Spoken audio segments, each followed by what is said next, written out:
My name is Ryan, and I'm an agorist. Today we are talking about the memory hole.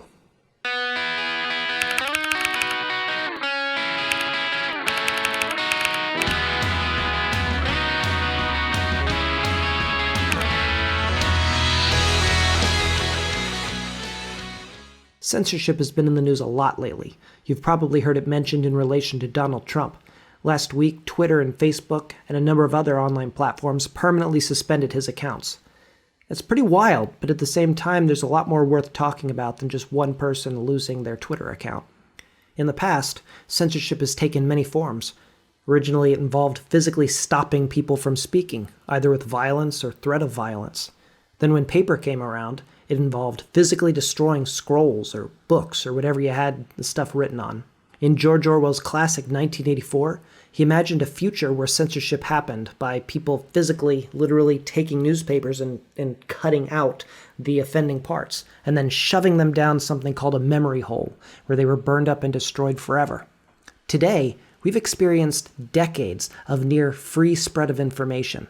The internet has been incredible for that.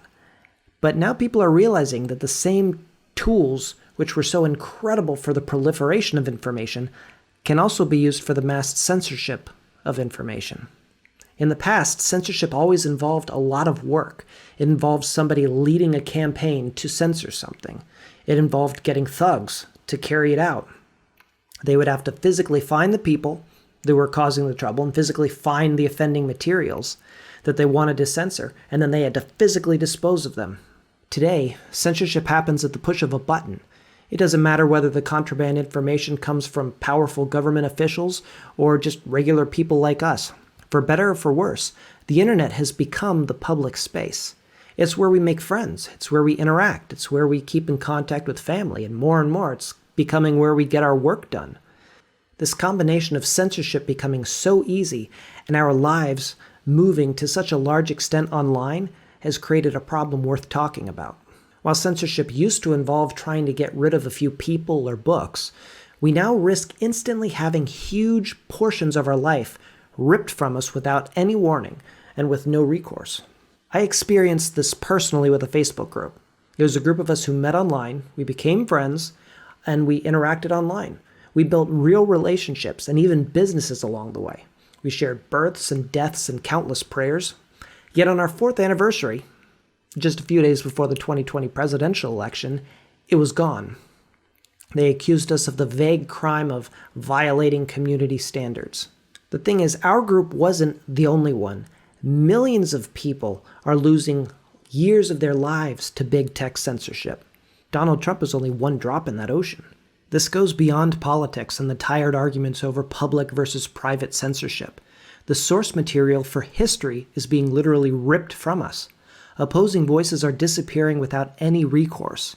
In an age where we thought that information would be unstoppable, we're watching the historical narrative be shaped in real time. Let's not pretend that Donald Trump didn't use Twitter as his primary venue for making public statements. Now when people look back at his words, they'll have to go to third-party sources, backups of what used to be his words on Twitter. In a few years, when you share quotes from his tweets, people will say, "Yeah, but how can you be sure that he actually said that?"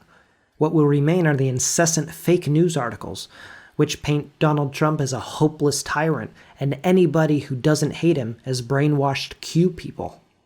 While you still can, I'd highly suggest you do whatever you can to back up your online data. It's very easy to download all of your data from Facebook and Twitter. At the very least, get a copy of your own data before it's ripped from you. Don't let your posts, your history, your interactions be memory holed.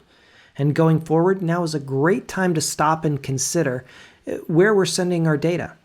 If our lives can be so easily censored on these platforms, then maybe we shouldn't rely so heavily on them.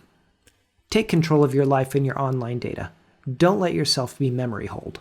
This is Techno Agorist, episode 50.